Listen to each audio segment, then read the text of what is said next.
अतीत में हुआ एक कत्ल और वर्तमान में हुआ एक कत्ल, इन दोनों पीड़ितों के बीच खून का रिश्ता था। मर्डर्स के बीच में भी कोई रिश्ता था? आपने इस बारे में तो हमें कुछ बताया नहीं मिस्टर विवेक चौहान।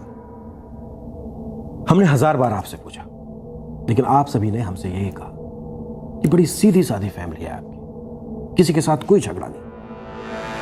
और बाद में हमें पता चलता है कि दूध में धुली हुई आपकी फैमिली दरअसल किसी के खून में डूबी हुई है। और खून भी किसका? आपकी अपनी मां का। और किसने बहाया? आपने खुद। क्यों मिस्टर चौहान? देखिए, आप पुलिस वाले लोगों की बातों में मत आइए।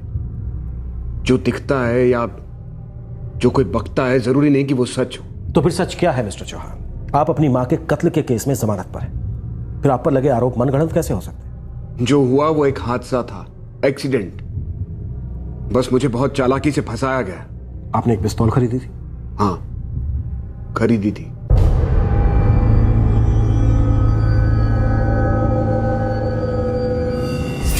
मैंने वो बंदूक किसी को मारने के लिए नहीं, बस डराने के लिए ली थी। किसे डराने के लिए? किसी को नहीं, मतलब अगर कोई हमला करता है, कोई अटैक करता है दुकान पर। आप हमारा काम जानते हैं। तो जो पिस्तौल आपने किसी को डराने के लिए ली थी, उसी पिस्तौल से आपने अपनी मां का कत्ल कर दिया। क्यों मिस्टर चौहान? देखिए, मैंने आपसे कहा वो एक एक्सीडेंट था। मैंने अपनी मां को नहीं मारा है। मैं बहुत प्यार करता था अपनी मां से। लेकिन आपका बेटा शायद आपसे प्यार नहीं करता, वो अपने चाचा के साथ रहता। ऐसा क्यों? कपिल के कारण मेरा बेटा मुझसे दूर चला गया। सारी जड़ कपिल है। देख कपिल, मां वहां रहेगी जहां वो खुश है, और मां यहां पर खुश है। ठीक है भैया, तो मां से ही पूछ लेते हैं ना कि वो खुश कहां रहेगी और ज्यादा खुश कहां रहेगी। मां से पूछने की कोई जरूरत नहीं है। मां कहीं नहीं जाएंगी, मां यहीं रहेंगी। पर तू अकेला रहता है, मां की देखभाल कैसे करेगा? मां की देखभाल मैं कर सकता हूं भैया। इस तरह झगड़ो मत, एक बार मां से ही पूछ लेते हैं, वो जहां चाहेगी वहीं रहेगी। प्रवीण भैया, इतनी देर से और मैं क्या कह रहा हूं? इसकी बातों को ज्यादा बढ़ावा मत दे। तुझे क्या लग रहा है मां का प्यार इसे यहां पर खींच लाता है? बिल्कुल भी नहीं। इसका एक ही इरादा है कि मां अपनी सारी प्रॉपर्टी इसके अकेले के नाम कर जाए। तो क्या आप इसी कारण से मां को अपने घर में रखना चाहते हैं? फालतू की बकवास ना कर। मैं बड़ा बेटा हूं, इसलिए मां मेरे साथ ही रहेंगी। अब बस भी करो, बंद कर दो मेरे लिए लड़ना।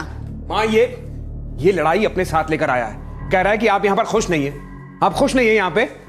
हाँ मां, आप ही तय करिए कि आप ज्यादा खुश कहां रहेंगी, यहां या मेरे घर में। हाँ, सोचो मत, मैं हूं तुम्हारे साथ। बस एक बार कह दो कि तुम्हें यहां से निकलना है, पूरी दुनिया से लड़के ले जाऊंगा तुम्हें अपने साथ में। विवेक बेटा, तुम्हारी और प्रवीण की अपनी अपनी फैमिली है, तुम्हारे बीवी बच्चे हैं, जबकि कपिल अकेला है। मेरा फर्ज बनता है उसके साथ थोड़ा समय गुजारना, और बीच बीच में मैं यहाँ भी आती रहूंगी ना। पापा, अगर दादी माँ कपिल चाचू के वहां गई है तो मैं भी वहां जाऊंगा, दादी के साथ रहूंगा। अबे तेरी दादी कहीं नहीं जा रही, कुछ दिनों की नौटंकी है। कपिल ने दिमाग खराब कर दिया माँ का। लौट आएंगे कुछ दिनों में। हाँ ठीक है ना पापा, मैं भी आ जाऊंगा कुछ दिनों में, दादी के साथ रहूंगा। कपिल का यही प्लान था, सारी प्रॉपर्टी हड़प लो, मुझे और प्रवीण को बाहर ही रखो। और आपका बेटा अभय? अभय का ऐसा है, वो घर का सबसे बड़ा पोता, जन्म से ही अपनी दादी की गोद में पला बढ़ा, उनका लाडला। वो अपनी दादी के बिना रह ही नहीं सकता, इसलिए वो भी उनके साथ चला गया। चलो मान लेते, लेकिन पिस्तौल कैसे चला? आपका तो कहना है कि आपने अपनी मां को नहीं मारा। देखिए, मैं बहुत गुस्से में था, क्योंकि कपिल दिन ब दिन मेरी मां और मेरे बेटे के दिल में जहर भर रहा था मेरे खिलाफ। इसलिए मैंने सोचा कि मैं एक पिस्तौल खरीद के उसे डराता हूं। अभी 10 मिनट पहले तो आपने कहा था कि आपने चोरों डकैतों को डराने के लिए वो गन खरीदी। हाँ, वो भी।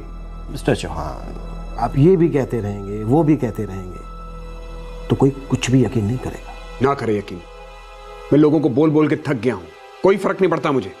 लेकिन सच्चाई यही है कि कपिल को धमकाने के लिए मैं उस दिन पिस्तौल उसके घर लेकर गया था।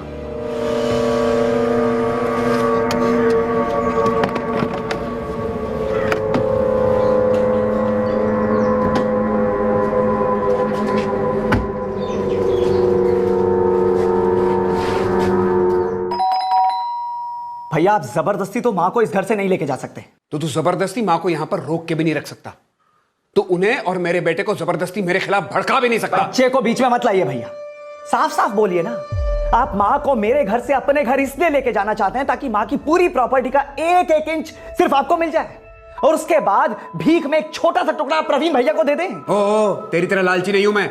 तू माँ को इसलिए यहां से नहीं जाने देना चाहता क्योंकि तुझे उनसे नहीं, उनकी प्रॉपर्टी से प्यार है। तो जो भी समझ लो आप, लेकिन माँ इसी घर में रहेगी। और जहां तक अभय का सवाल है ना, तो वो भी अपनी दादी से बहुत प्यार करता है, और अभय से मुझे भी बहुत प्यार है भैया। और अभय इस घर में खुश भी है, लेकिन माँ की और अभय की खुशी आपसे तो देखी नहीं जाती ना। मुझसे मेरी माँ और मेरे बेटे की खुशी नहीं देखी जाती। बिल्कुल। तू देख, देख मैं कैसे माँ और अपने बेटे को यहां से लेके जाता हूं, देख। तो ये पागल हो गया आप, ये बंदूक इस हद तक जाओगे आप? हाँ जाऊंगा, अपनी माँ और अपने बेटे के लिए किसी भी हद तक जाऊंगा मैं। विवेक, ये क्या कर रहे हो? पागल हो गए हो क्या?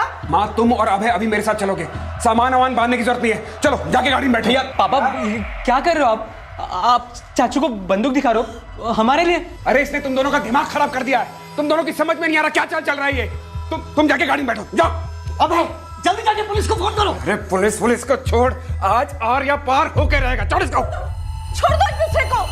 अरे भाई हो, तुम्हारी पापा दिखते तो उनसे क्या करती? मेरी बराबरी मत करो इसके साथ। रिश्ता पहले तूने तोड़ा था, माँ बहुत चालाक है, तुम समझती क्यों नहीं हो? क्या कर रहे हो? विवेक इस बंदूक को रख दे, मुझे बहुत डर लग रहा है। पागल हो गया ये, हम सबको मारने के लिए बंदूक ला। अपनी माँ और अपने बेटे को छूंगा भी नहीं। छोटे विवेक, भैया बंदूक छोड़ो। छोड़ दे इसे। क्या कर रहे हो? बंदूक छोड़ो। विवेक छोड़ दे। बंदूक छोड़ो। बंदूक छोड़ो। बंदूक छोड़ो। छोड़ दे। क्या कर रहे हो? गोली चला के छोड़ो।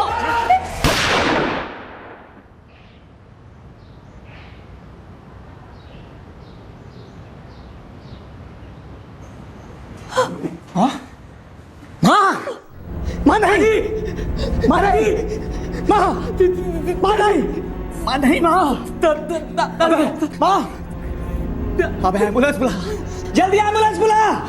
माँ नहीं, माँ आँखें खोलो, आँखें खोलो माँ, माँ आँखें खोलो, माँ, माँ नहीं।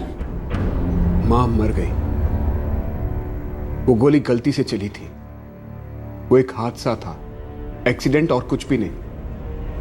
लेकिन सोचिए, कपिल ये चांस जाने देता? उसने दुनिया भर में मर्डर मर्डर चिल्लाया, और मेरा बेवकूफ बेटा उसने मेरे खिलाफ स्टेटमेंट दिया।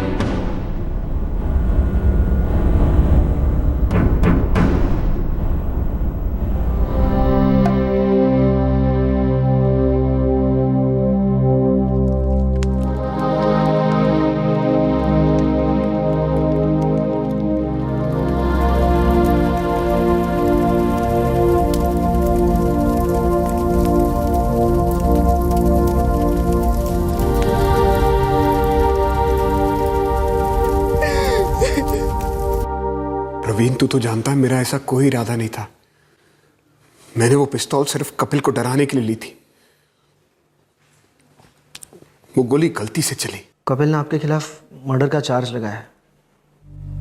कह रहा है कि सिर्फ धमकाना होता तो भरी हुई पिस्तौल क्यों लाते? अरे मैं भूल गया था कि वो पिस्तौल भरी हुई है। और प्रवीण, मैं मां को क्यों मारूंगा? मां को? एक बेटा अपनी मां को मार सकता है क्या? नहीं मार सकता, लेकिन एक बेटा अपने बाप के खिलाफ गवाही दे सकता है। अभय ने आपके खिलाफ स्टेटमेंट दिया है। इसी बात का गुस्सा था मुझे। जहर भर दिया है दिलों में कपिल ने। पहले मां के साथ ऐसा किया और अब मेरे बेटे को ही मेरे खिलाफ भड़का दिया है। मैं अगर आज बाहर हूं तो अपने भाई प्रवीण की वजह से। उसी ने मेरी जमानत करवाई, एक अच्छा वकील किया। उसे मालूम था कि मैं बेकसूर हूं। उसे मालूम था कि कपिल क्या गेम खेल रहा है। मैंने अपने और प्रवीण के बिजनेस को एक कर दिया था। वो केस लड़ने में मेरी मदद कर रहा था। सर, अगर प्रवीण को मारने से किसी को फायदा हो सकता है तो वो है सिर्फ कपिल। तो इतने दिन तक आप चुप क्यों बैठे रहे? ये बात आपने हमसे पहले दिन क्यों नहीं बताई? क्योंकि मुझे भी उस दिन ये बात सूझी ही नहीं। लेकिन उसके बाद मैं कई दिनों से सोच रहा हूं कि अब मेरी मदद के लिए प्रवीण नहीं रहा।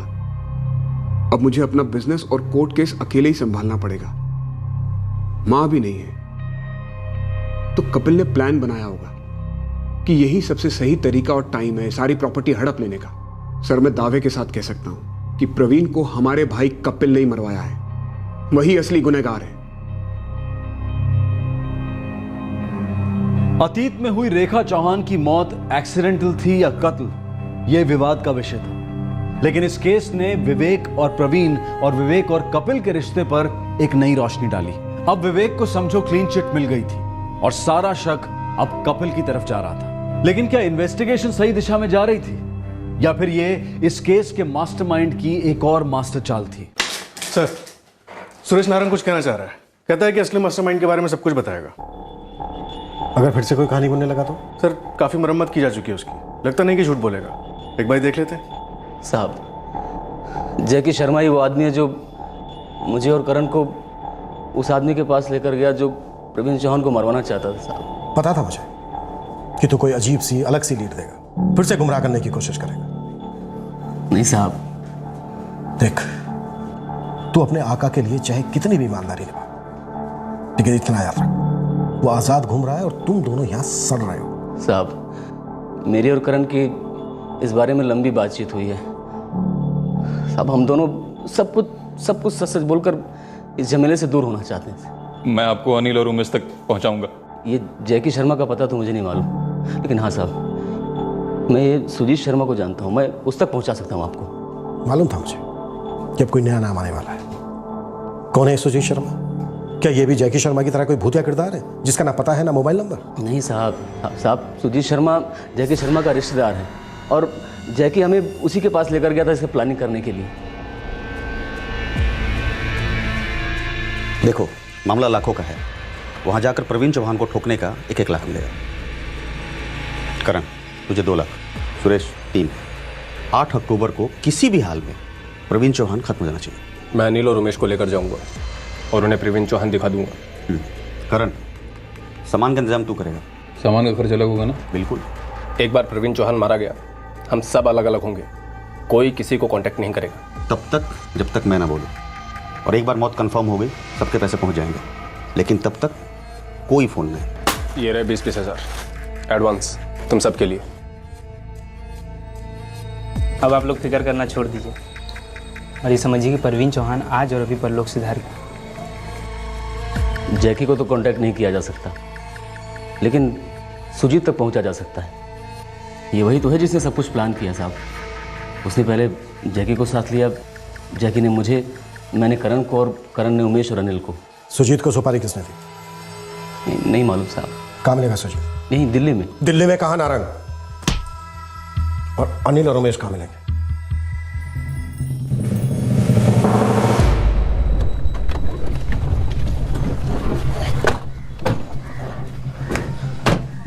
सर, वो उधर कोने वाला घर सुजीत का है।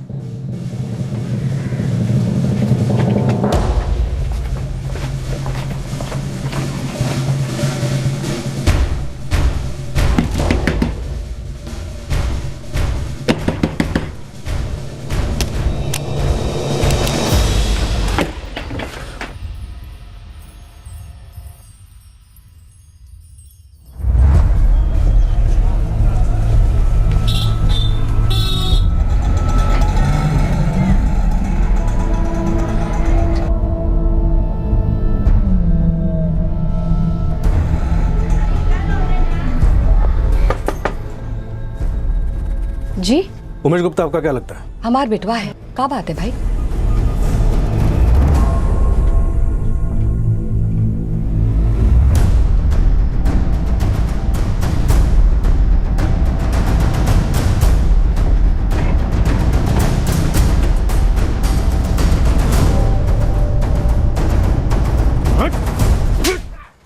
बोल बोल, अनिल कहाँ है? बोल। पता नहीं साहब। बता। अरे अरे, कुछ तो बताएंगे भी।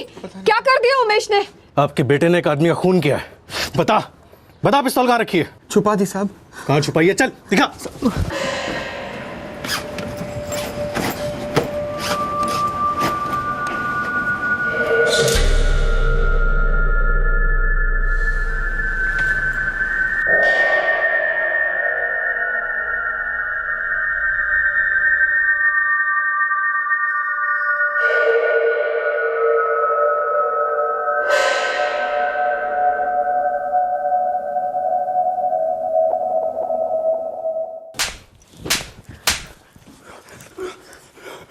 हो गया वार्म अप, अब बोलेगा?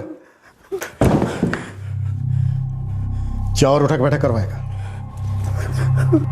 देख, हम पुलिस वालों को ना कहानियां पसंद नहीं होती, और एक केस में हम एक से ज्यादा फेंकूबाज बर्दाश्त नहीं करते, इसलिए अब बात ना कट्टू कट होगी। प्रवीण चौहान की सुपारी किसने दी? तूने? अभय ने। अभय? अभय चौहान? हाँ, अच्छी जान पहचान है मेरी अभय से। उसने बोला अपने चाचा को खत्म करना है। 25 लाख में सौदा हुआ था।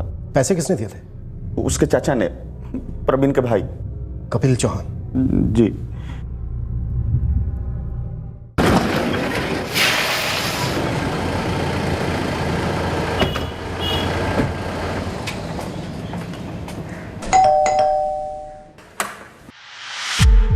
हाँ जी।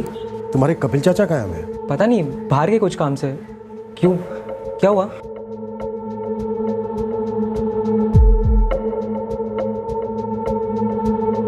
मैं कह रहा हूँ आपसे, वो घर पर नहीं है, बाहर गए। जब से तुम्हारे प्रवीण चाचा का मर्डर हुआ है तब से बाहर गए होंगे, है ना? जी नहीं, उसके 1-2 दिन बाद कोई अर्जेंट काम आ गया था, तभी गए। अबे जी चाचू। मैं कुछ ज़रूरी काम से कुछ दिनों के लिए शहर के बाहर जा रहा हूँ, जल्दी लौटाऊंगा, अपना ख्याल रखना। ठीक है। और तब से लेकर अब तक उन्होंने तुमसे कोई कांटेक्ट भी नहीं किया होगा? नहीं। कैसा चाचा है? भतीजे को सामने कर दिया। क्या मतलब? अब हमें तुझे अकेले को गिरफ्तार करना पड़ेगा। लेके चला।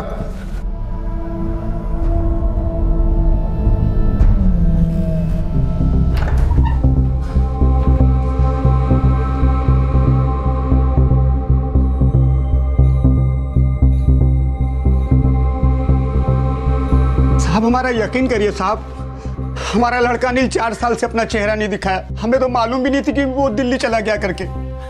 सब हम लोगों ने तो उससे कोई उम्मीद करना ही छोड़ दिया है। हमें लगा कि वो बाहर आवारागर्दी कर रहा होगा। बात आवारागर्दी से ऊपर जा चुकी है। कत्ल का इल्जाम है उस पर और वो फरार है। अगर वो आप लोगों तक पहुंचता है तो सबसे पहले आप हमें बताएंगे। जी साहब। और एक बात, अगर माँ बाप का प्यार बीच में आता है तो तुम दोनों के और जेल के बीच में कोई नहीं आएगा। चलो।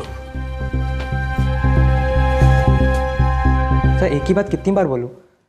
प्रवीण चाचू के मर्डर के बाद कपिल चाचू को कुछ अर्जेंट काम से बाहर जाना पड़ा। मुझे नहीं पता वो कहाँ है, मेरा उनसे कोई कांटेक्ट नहीं हुआ तब से। तू भी अपने प्रवीण चाचा को मरवाना चाहता था भाई? जी। क्यों? वो तेरे पापा की हेल्प कर रहे थे केस लड़ने में। मेरे लिए मेरे पापा है कपिल चाचू, और मेरी माँ थी दादी माँ, जिसे मेरे पापा ने मार डाला। सब मेरे पापा को जिंदा रहने का कोई हक नहीं है। खत्म करना मतलब? चाचू, मर्डर की बात कर रहे हो आप? हाँ, मर्डर। हम लोग चुपचाप प्रवीण भैया को जान से मार डालेंगे। पता है क्यों? हाँ पता है, क्योंकि वो पापा को सपोर्ट करते हैं। पापा से नफरत करता हूं मैं। उन्होंने मेरी दादी माँ को मारा चाचू। हाँ बेटा, मुझे लगता है ये प्रवीण चाचू भी शामिल थे दादी माँ के मर्डर में। तुम्हें एकदम ठीक लगता बेटा। और तुम्हें पता है इन दोनों ने क्या सोचा था? क्या? इन दोनों ने सोचा था कि एक साथ मिलकर माँ को खत्म करके माँ की सारी प्रॉपर्टी हड़प कर जाते हैं। ऐसे गंदे लोग हैं ये, पैसों के लालच में अपनी माँ की जान ले ली। और अगर इनका बस चले ना तो ये लोग तुम्हारे कपिल चाचू की भी जान ले सकते हैं। चाचू नहीं, ऐसा कुछ नहीं होगा। दादी माँ के बाद एक आप ही तो सब कुछ मेरे हो। और तुम्हारे अलावा मेरा भी कोई नहीं है इस दुनिया में। और इसलिए बेटा हम दोनों को मिलकर एक दूसरे को बचाना होगा। और बेटा जिंदगी में एक वक्त ऐसा आता है जब खुद को बचाने के लिए अगर हमें किसी को मारना भी पड़े ना तो वो सही होता है। होता है ना? जी जी चाचू। तो प्लान ये है कि हम दोनों चुपचाप प्रवीण भैया को अपने रास्ते से हटा देंगे। विवेक भैया तो वैसे भी मां के कत्ल के जुर्म में जेल जाने ही वाले हैं। उसके बाद कोई हमारा कुछ नहीं बिगाड़ पाएगा। अबे तुम किसी ऐसे आदमी को जानते हो जो हमारा ये काम कर सकता है? हाँ चाचू, एक बंदे को जानता हूँ मैं, वो हमारा काम कर सकता है। सर मैंने सारा जिम्मा सुजीत शर्मा को सौंप दिया था, उससे पैसों का डील कपिल चाचू ने किया। सुजीत ने कर दिया अपना काम जो उसे करना था। और तुम लोगों ने सोचा होगा कि तुम लोग बड़े आराम से रहो, तुझ तक, तेरे कपिल चाचा तक हम लोग कभी पहुंच ही नहीं पाए। सर मैंने वो सब कभी नहीं सोचा। मेरे लिए मेरे दादी माँ की मर्डर का आधा बदला हो चुका है। बस एक बार पापा को जिंदगी भर के लिए जेल हो जाए सर, बदला पूरा हो जाएगा। और जेल में वो अकेले कहाँ रहेंगे? तुम्हारे प्यारे कपिल चाचा भी तो होंगे उनका वहां साथ देने के लिए। और वही क्यों, सुजीत, जैकी, सुरेश, करण, अनिल, उमेश और पता नहीं कौन। हाँ? तुम भी तो होगे वहां। पूरी जवानी नफरत के तेल में उबलते रहे और अब जुर्म का जहर अपने होठों से पी गए, मर्डर में भागीदार बने। अच्छा, बहुत अच्छा करियर बनाया तुमने अभय चौहान।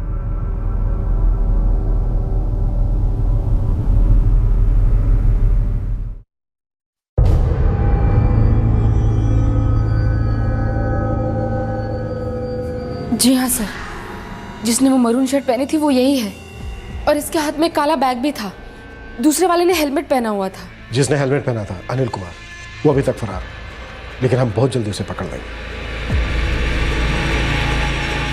सर क्या वाकई में मेरे देवर कपिल ने मेरे हस्बैंड को मरवाया है? जी, आपका देवर कपिल चौहान और आपका भतीजा अभय चौहान। अभय? पर वो तो बच्चा है। 18 के ऊपर है गीता जी। कपिल अभी तक पकड़ा नहीं गया है और एक और आदमी जो इसमें शामिल था, जैकी शर्मा, वो भी फरार है, लेकिन हम सबको बहुत जल्दी पकड़ लेंगे।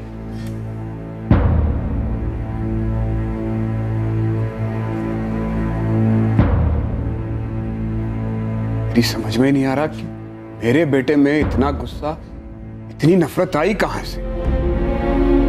भी आपको समझ में नहीं आ रहा है कि हमारे बेटे के अंदर इतना गुस्सा, इतनी नफरत कहां से आई?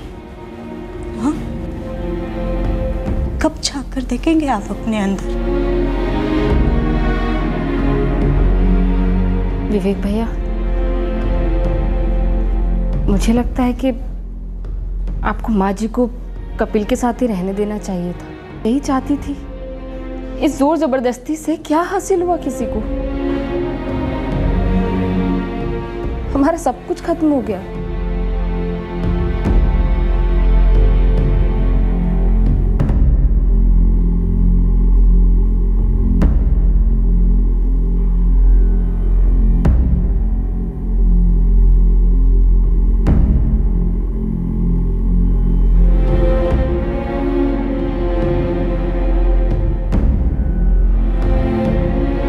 इस षड्यंत्र का मास्टरमाइंड कपिल चौहान और दो अहम किरदार जैकी शर्मा और अनिल कुमार अभी तक पुलिस की गिरफ्त में नहीं आए हैं, लेकिन पुलिस उन्हें गिरफ्तार करने के लिए पूरी कोशिश कर रही है। गिरफ्तार हुए सभी आरोपियों को आईपीसी की धारा 302 के तहत हत्या के लिए, धारा 120 बी के तहत क्रिमिनल कॉन्स्पिरेसी, धारा 34 के तहत कॉमन इंटेंट और आर्म्स एक्ट की धारा 25 और 27 के तहत गिरफ्तार किया गया है। माँ को किस बच्चे के साथ रहना चाहिए, माँ किसकी तरफदारी करेगी, प्रॉपर्टी किसके नाम की जाएगी, ये इनसिक्योरिटी, ये डर, ये गुस्सा, ये जलन, ये सब खून के रिश्तों में बहुत आम सी बात है। हर दूसरे हिंदुस्तानी घर में इस विषय को लेकर चाहे हल्की सी मात्रा में ही सही, लेकिन अनबन जरूर होती है। लेकिन इस अनबन को इस कदर आग देना कि हत्या जैसा संगीन जुर्म अपना फन उठाए, ये आम नहीं है। ये शॉकिंग है, निंदनीय है। फिर हमारे सामने वही सवाल उठता है कि क्या खून के रिश्तों से पैदा हो रहे तनाव का सामना करना दुनिया की दी गई तकलीफों को सहन करने से ज्यादा मुश्किल है? और अगर ऐसा है तो ऐसा क्यों है? हमारा आज का दूसरा केस कुछ नए सवाल उठाता है।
हेलो।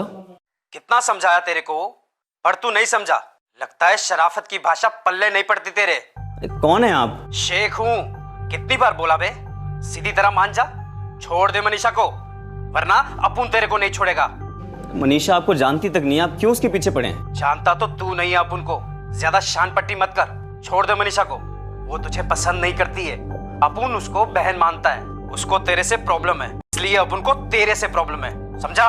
देखिए मैंने पूछा है मनीषा से, वो तेरे को क्या लगता है अपुन मजाक कर रहा है? छोड़ दे मनीषा को, वरना जिंदगी तेरा साथ छोड़ देगी।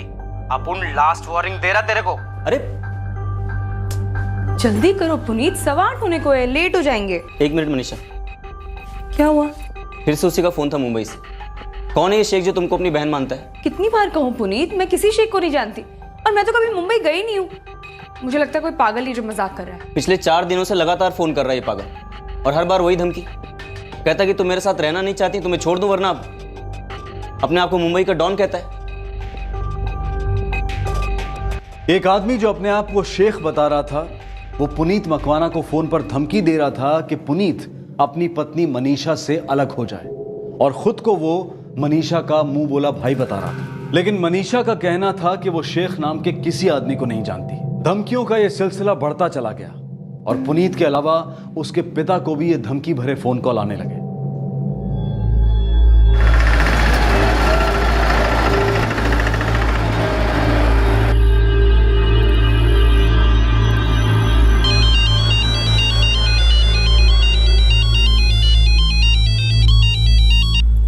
हेलो, जगदीश मकवाना बोल रहा है? हाँ बोलो छू, तमें कौन भाई? सही पहचाना, अक्खा मुंबई का भाई शेख। पैसे लेके खून करना पेशा है अपुन का, पर तेरे बेटे का खून तो अपुन मुफ्त में करेगा। तड़पा तड़पा कर मारेगा उसे। लेकिन मेरे बेटे पुनीत ने किया क्या है? बात नहीं मान रहा है अपुन की, तू मना उसे। बोल के मनीषा को तलाक दे दे। मनीषा बहन है अपुन की, परेशान है तेरे बेटे से। पुनीत को बोल उसकी जिंदगी से दूर हो जाए, वरना अपुन उसको उसकी जिंदगी से दूर कर देगा। और अगर तूने उसे नहीं समझाया ना, तो तुझे और तेरी बीवी सरला को भी ऊपर भेज देगा, समझा? हेलो हेलो हेलो,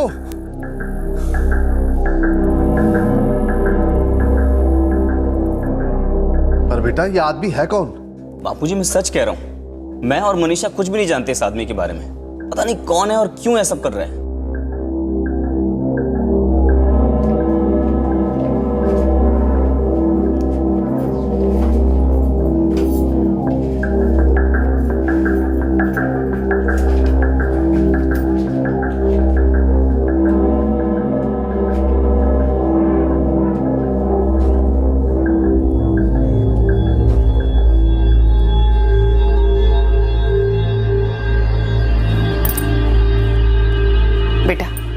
टाइम થઈ ગયો છે, આરામ से।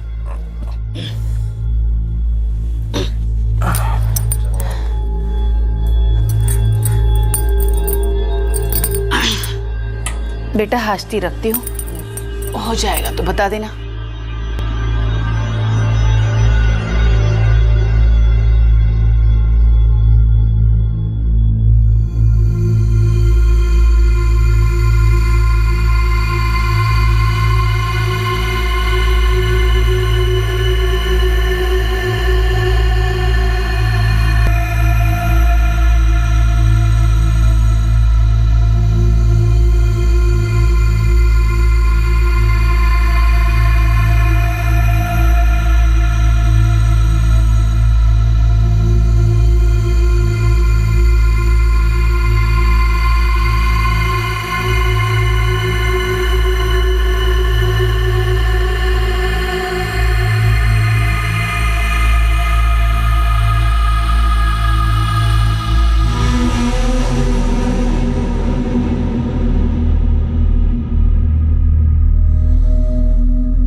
देखिए, डरने की कोई बात नहीं है। कोई पागल है, मजाक कर रहा है। पागल तो हम लोग हो गए हैं सर।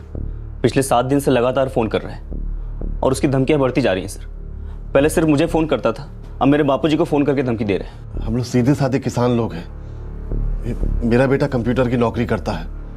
डॉन का हमने क्या बिगाड़ा जो हमें ऐसे डरा रहा है? मैं तो स्कूल में टीचर हूँ, मेरा कोई लेना देना नहीं है इस आदमी से। देखिए, आप उसे सीरियसली लेंगे, उससे डरेंगे तो उसे और मजा आएगा। एक काम कीजिए, उसका फोन ही मत उठाइए।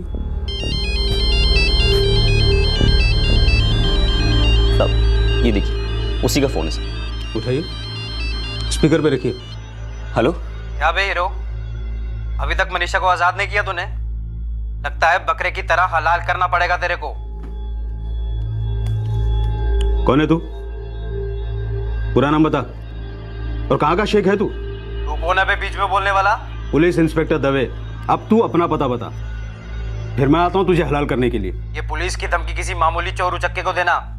मैं नहीं डरता पुलिस से। मुंबई के किसी भी थाने में पूछ ले, पता चल जाएगा डॉन शेख क्या चीज है। तू बीच में बताना, किसी को नहीं छोड़ूंगा मैं, सबको उड़ा दूंगा, बोल देता हूँ।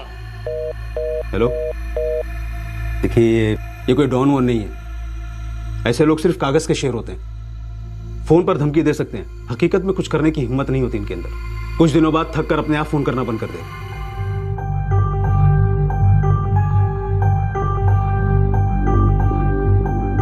पुनीत, मुझे ऐसा लगता है कि उस शेख की आवाज मैंने पहले कहीं सुनी है। कहाँ? शायद वो तरुण की आवाज थी। तरुण? लेकिन तरुण ऐसा क्यों करेगा? उसने तो बहुत दिनों पहले ही तुम्हें फोन करना बंद कर दिया। हाँ, पर पता नहीं, जब मैंने उसकी आवाज सुनी तो मुझे ऐसा लगा कि शायद ये तरुण की आवाज है।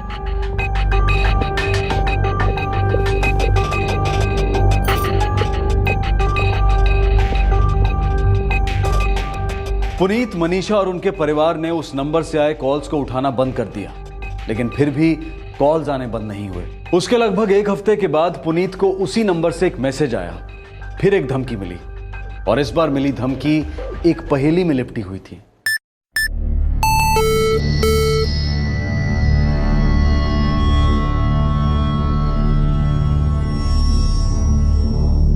बहुत समझाया पर तू नहीं समझा। मनीषा को तूने नहीं छोड़ा, अब तो भुगतेगा। देखना कैसा धमाका होता है।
अरे मैं तो आपको बताना ही भूल गई, दोपहर में आपके लिए एक पार्सल आया था।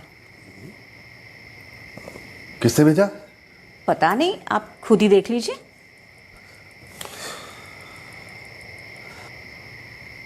बीज आया है, काफी जल्दी आ गया। अभी तो ऑर्डर दिया था। चलो खाने के बाद देखते हैं।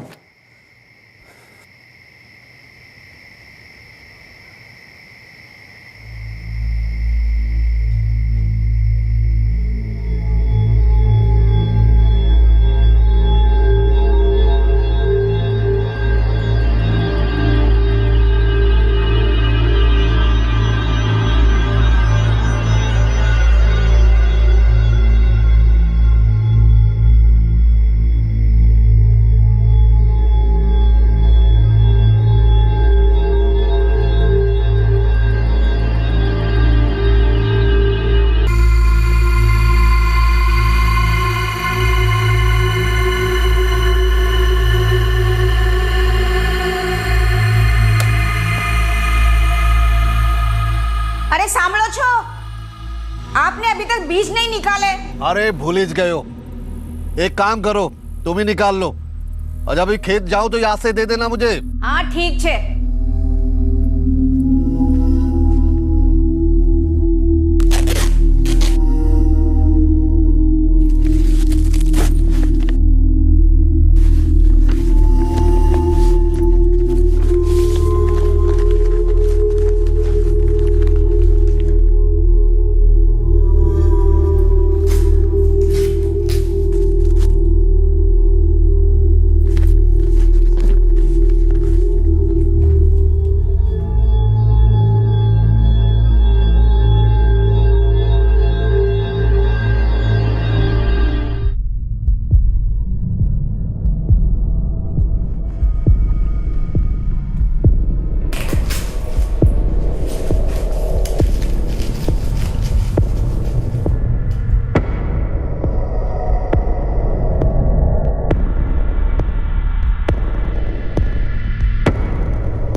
सरला, सरला, सरला,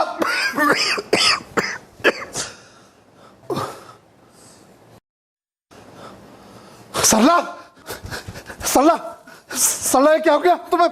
सरला क्या हो गया तुम्हें? सरला, सरला क्या हो गया तुम्हें? सरला, सरला तुम्हें क्या हो गया?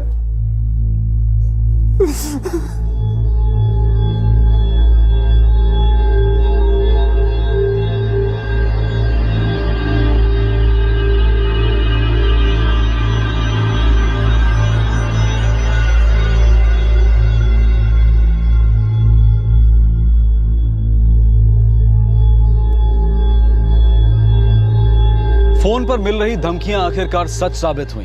पुनीत को मैसेज आया था कि धमाका होगा और धमाका हुआ, और इस धमाके का शिकार हुई पुनीत की मां सरला मकवाना। मनीषा का नाम लेकर धमकियां दी जा रही थी और धमकी देने वाला पुनीत से यही चाहता था कि वो मनीषा से अलग हो जाए। फोन पर आवाज सुनकर मनीषा को ऐसा लगा था कि शायद ये आवाज तरुण की थी, लेकिन तरुण तो 3x6 के बिस्तर पर लाचार पड़ा था, हाथ पैर काम कर रहे थे। उसके शरीर का निचला हिस्सा लकवे की वजह से एकदम बेजान हो गया था। क्या तरुण का इस वारदात से कोई लेना देना था? इस जानलेवा धमाके से यह बात तो साफ थी कि किसी के अंदर नफरत का लावा काफी वक्त से उबल रहा था और यह विस्फोट उसी नफरत का नतीजा था। किसके अंदर पनप रही थी इतनी नफरत? किसी के घर इस तरह से एक विस्फोटक बॉम्ब भेजने की आखिर वजह क्या थी? इस हैरत अंगेज केस का खुलासा होगा कल रात 11 बजे इस केस के दूसरे और आखिरी भाग में। आपसे फिर मुलाकात होगी, तब तक अपना ख्याल रखें, सतर्क रहें, सुरक्षित रहें और देखते रहें क्राइम पेट्रोल सतर्क। सबक एक को, सीख पूरे देश को। जय Hind. For more updates subscribe to our channel, click the show links and enjoy watching the videos.